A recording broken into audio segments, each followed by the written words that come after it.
Alors, pour l'exercice, le premier exercice sur lequel on va se baser pour, bien sûr, comprendre mieux l'intensité de courant ou les lois des nœuds.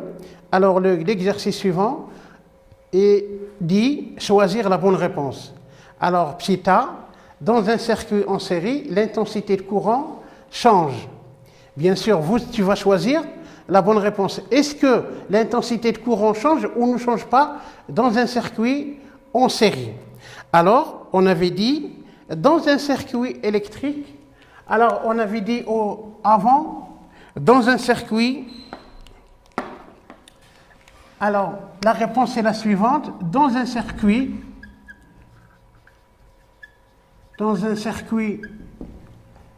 en série, les dipôles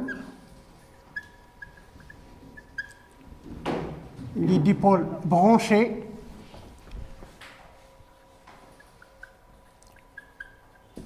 sont parcourus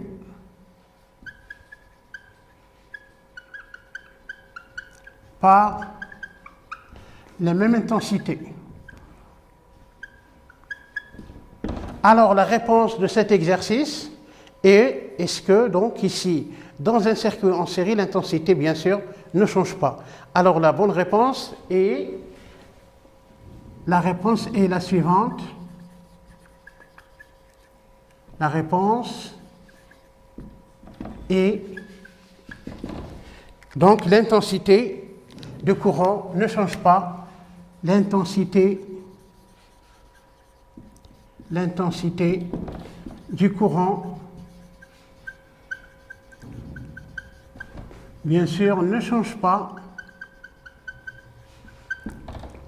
dans un circuit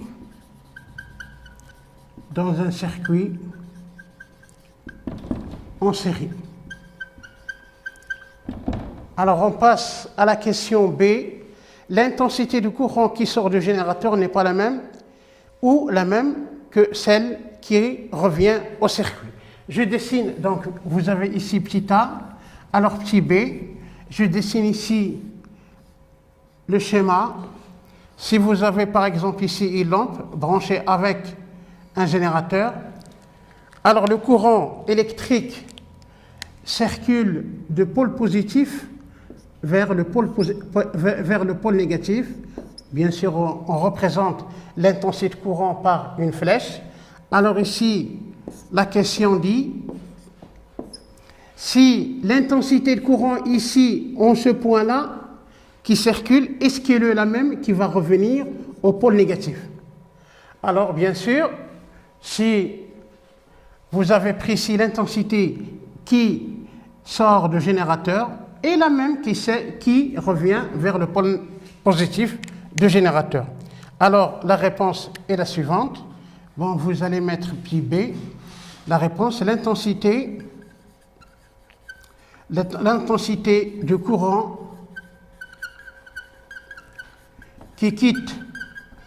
qui sort du pôle positif du générateur, bien sûr, le générateur est la même que celle qui entre à la borne négative du générateur.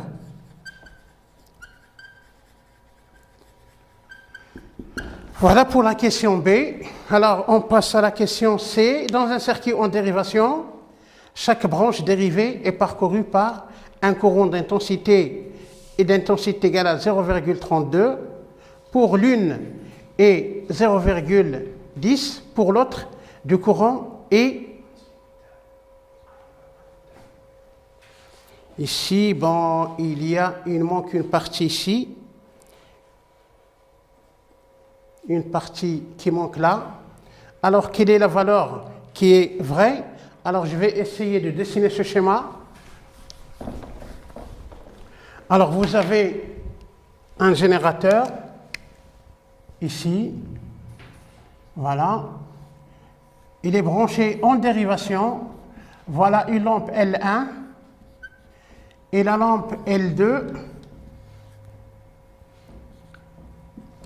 Alors ici, si vous avez l'intensité de courant principale I est égale à 0,32 ampères, ici vous avez l'intensité I1 est égale à 0,10 ampères. Quelle est l'intensité I2? I2, donc, soit en appliquant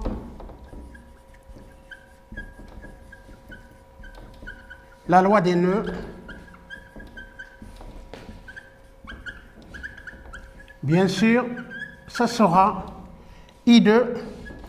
Alors, d'après la loi des nœuds, on a l'intensité principale, I, est égale à I1 plus I2. Alors, si j'ai envie de calculer I2, c'est I moins I1. Alors, je remplace chaque valeur, chaque expression par sa valeur. Alors, I est égal à 0,32 moins 0,1 qui est égal, bien sûr, à 0,22 ampères. Ici, je la remplace par sa valeur qui est égale, bien sûr, ici à 0,22 ampères. Alors ici, je passe à l'exercice suivant. Vous avez ici des nœuds dessinés dans chaque case. On va essayer d'appliquer chaque fois, dans chaque cas, la relation des nœuds ou la loi des nœuds. Ici, vous avez ce nœud dont la première case est constituée de 4 fils qui se rencontrent en ce point-là. On va essayer d'appliquer la loi des nœuds. Alors pour la première et la suivante, je vais la dessiner. Alors premièrement, on va essayer d'appliquer la loi des nœuds. Vous avez donc premièrement ici, alors vous avez le nœud ici. Alors I1, bon, vous avez I1 qui sort du nœud. Alors I1, c'est là. Alors I2, il va entrer. I2, elle est là. Donc voilà I qui entre, bien sûr. Alors le dernier I3 qui entre aussi. Alors qu'est-ce qu'il dit la loi des nœuds? Donc la somme des intensités entrant vers le nœud est égale à la somme des intensités qui quittent le nœud. Alors on applique ces lignes. Donc on sait que I3 et I2 entrent vers le nœud alors qu'I1 quitte. Alors on sait que I1 est égal à I2 plus I plus I3 d'après ce premier schéma. Alors voilà, en appliquant ici, j'appelle ce point-là A, alors ici A s'appelle le nœud. Alors je passe au deuxième cas. Ici, donc ce nœud est constitué de 5 fils conducteurs, bien sûr, se connecter en ce point qu'on appelle le point nœud. Je le dessine.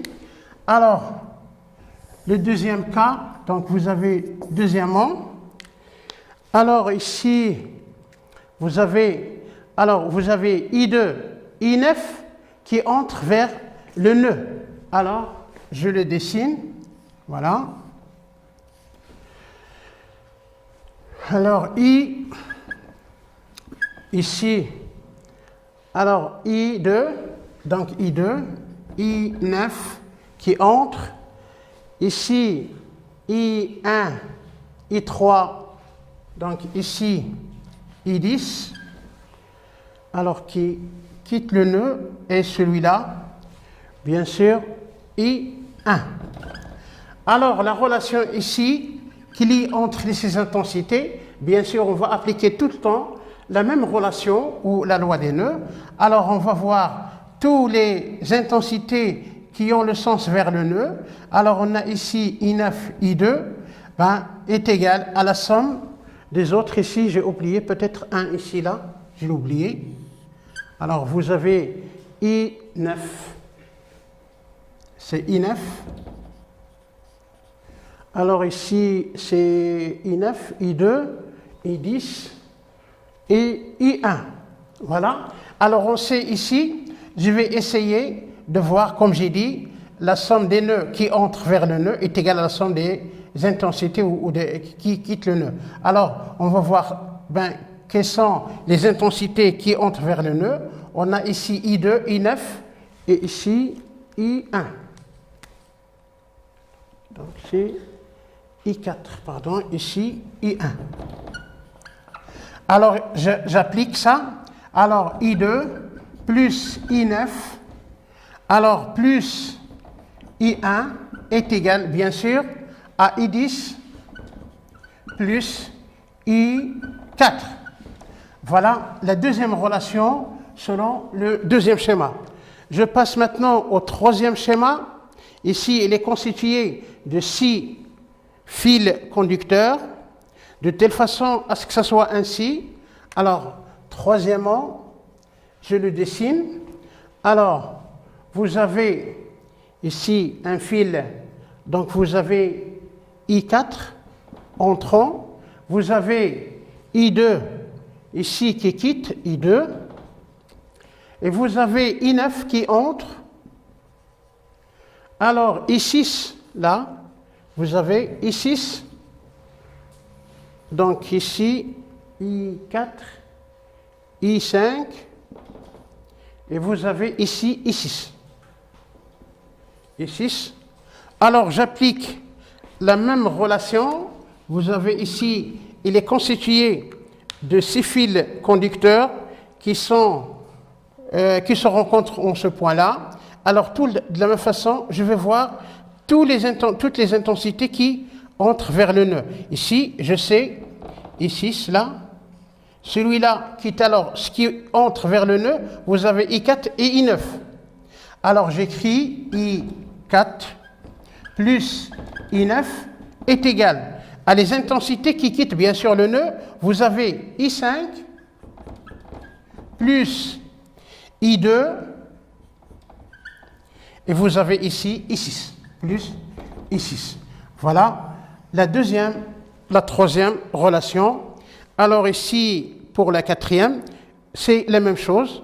Bon, ici, je vous la laisse la faire pour la prochaine séance. Allez, je passe à l'exercice suivant. Vous avez ici l'exercice numéro 4, écrire la loi des intensités. C'est facile pour cet instant. Pour cette relation, la loi des nœuds, il dit, vous avez I25 qui entre, et vous allez I14 qui entre, et vous avez I1 qui quitte le nœud. Alors la relation s'écrit de cette façon. Alors la relation ici, donc pour le premier exercice 4, numéro 4, la relation dit, alors vous avez I25 est égal, bien sûr, plus I14 est égal à I1. Alors, ici, dans ce cas-là où vous avez plusieurs, bien sûr, fils qui se rencontrent dans ce point-là, bien sûr, on applique la même relation, la loi des nœuds. Vous avez tout le temps ici les intensités qui entrent. Quelles sont les intensités qui entrent? Vous avez I3, et vous avez I7, et vous avez I2. Alors, j'écris. Alors, premièrement, deuxièmement, vous avez I3 plus I7 plus, alors I2 est égal, bien sûr, à les intensités qui quittent. Alors, vous avez I4 ici, plus I8, alors, plus, alors ici, plus I1, et bien sûr, I5, bien sûr, plus I5. Alors ici, combien? Vous avez, alors I3, bien qui entre, vous avez I7, et vous avez plus, bien sûr, I6, je l'ai oublié, I6. Voilà la relation pour le dernier cas. Alors, je passe à l'exercice 5. Alors, qu'est-ce qu'il dit l'exercice 1? L'exercice 5, alors, indique le sens du courant dans chaque branche. Alors, je vais dessiner ce schéma-là afin que je puisse déterminer le sens courant dans chaque branche.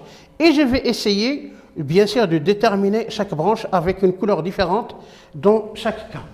Alors, je dessine ici ce schéma-là. Vous avez, bien sûr, là, le générateur. Voilà la lampe L1. Et vous avez, bien sûr, un nœud, parce qu'il est constitué de deux fils conducteurs. Alors, à en permettre à deux, voilà. Ici, en bas, vous avez la lampe L2, et vous avez L1 ici. Alors, vous avez L3, et voilà, l'on permettre à 3. Ben, je vais le mettre ici, afin que ça soit clair. Voilà, je ferme le circuit, et voilà un deuxième nœud.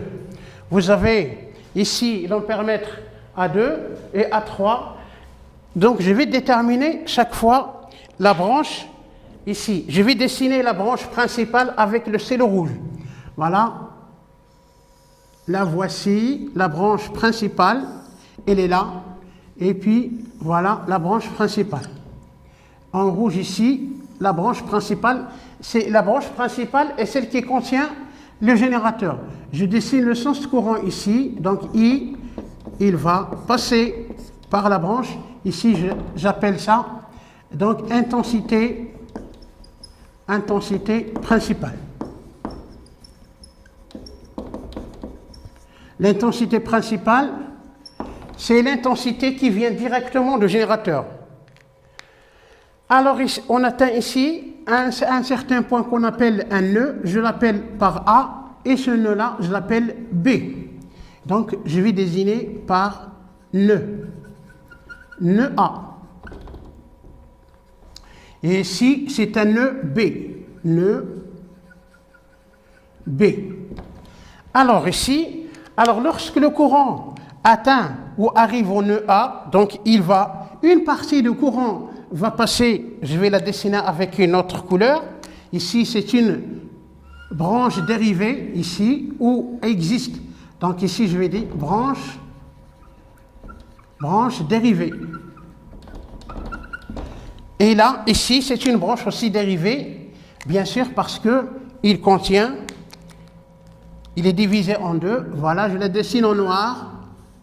Voilà la partie. Donc, c'est branche dérivée.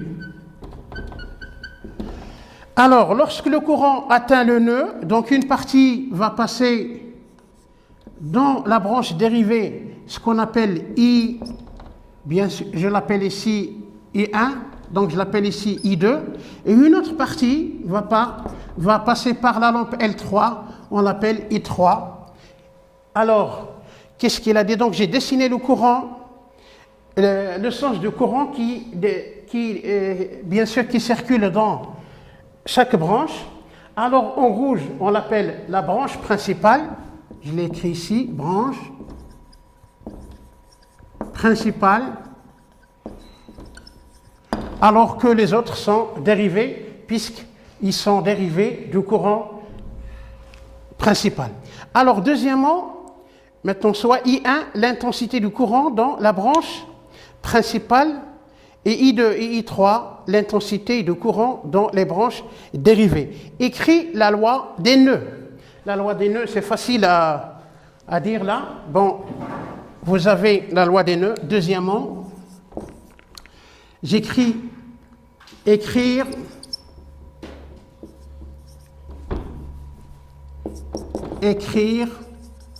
la loi des nœuds.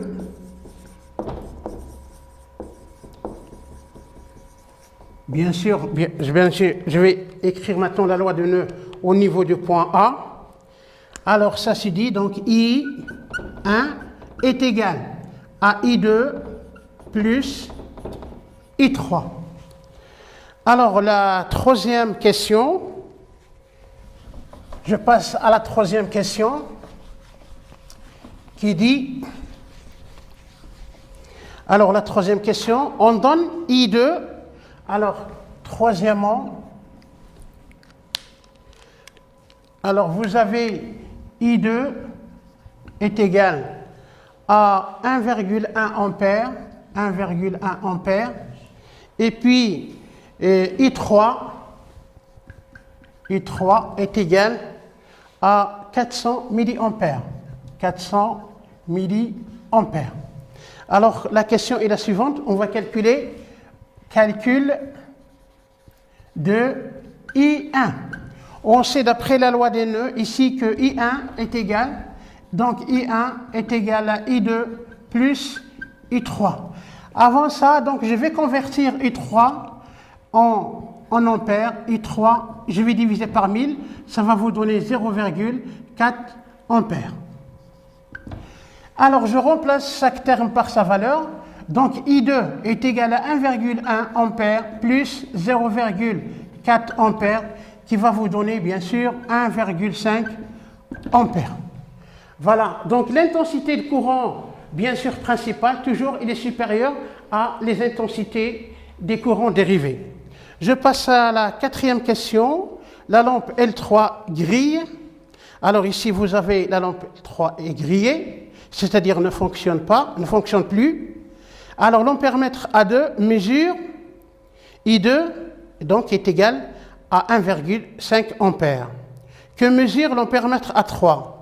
Bien sûr, puisque je passe à la question 3, donc puisque la lampe, vous avez la lampe L3 est grillée,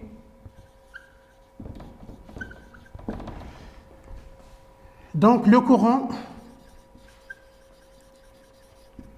électrique ne circule pas dans la branche, dans cette branche.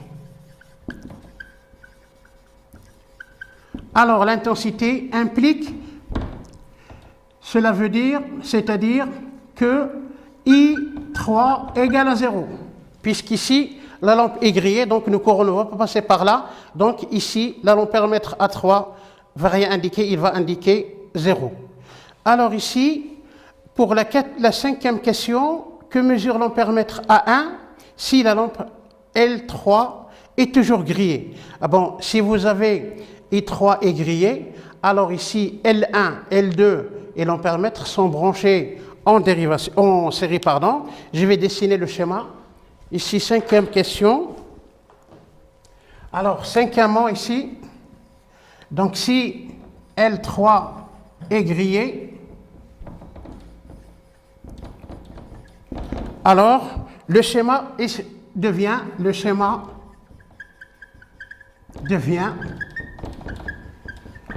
ben je le dessine là.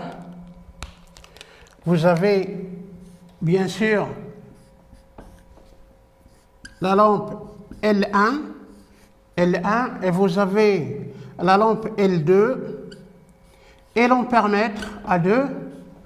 Alors ici, voilà, ça sera ici, donc comme cette branche dérivée a été éliminée, alors vous avez L2, donc L1 et L2 sont branchés en série, alors ils sont alimentés par la même intensité de courant, alors l'intensité de courant indiquée ici dans L1 est la même, alors l'intensité I est égale, bien sûr, comme il est indiqué ici, est égale à 1,5 ampères. Je dessine là le sens de courant, puisqu'ils sont branchés en série. L'intensité indiquée par l'ampèremètre A2 est égale à 1,5 ampères. Bon, ici, je passe à l'exercice suivant. Alors, vous avez ici, les lampes sont branchées en série.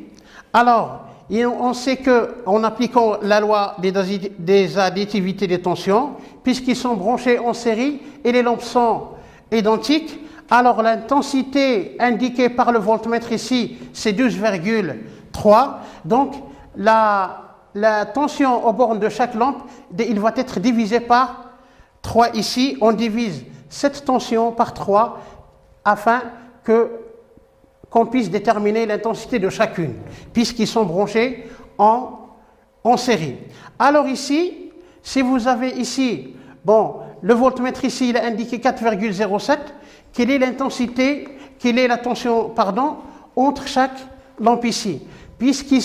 Les lampes sont identiques, alors l'intensité ici indiquée par le voltmètre là est la même que celle qui va indiquer pour la lampe L2 et la lampe L3. Ils sont sous la tension 4,07 chacune. Ici L1, donc le voltmètre va indiquer 4,07, ainsi que L2, bien sûr la tension entre ces bornes est égale à 4,7, de même pour L3. Ici, de la même façon ici, puisqu'ils sont branchés en dérivation, donc puisque le voltmètre ici donne la tension aux bornes de L2, les lampes ici sont les mêmes, alors la tension aux bornes de chaque lampe est égale à 4,06. De la même façon ici, donc on dit ici que lorsque les lampes ils sont identiques, ils sont branchés en série, la tension est la même entre toutes les lampes qui sont branchées en série. Je passe ici à le deuxième cas, lorsque les lampes ici sont branchées en dérivation. Alors ici, lorsqu'ils sont branchés en dérivation, donc la tension entre les bornes de chaque lampe est la même puisqu'ils sont branchés en dérivation aussi. Alors le voltmètre il indique 11,82 volts. Alors la tension en borne de chaque lampe est égale à 11,82. De la même manière ici, puisqu'ils sont branchés en dérivation ici, donc la tension est la même. C'est ça pour chaque. Donc on va résumer tout ceci. Si les lampes sont branchées en série, alors on applique ce qu'on appelle additivité de tension. Alors lorsque les dipôles sont branchés en dérivation, donc chaque dipôle est sous la même tension que celle de générateur. Alors avec ça, notre séance s'achève. Merci de votre attention. On s'en verra plus tard.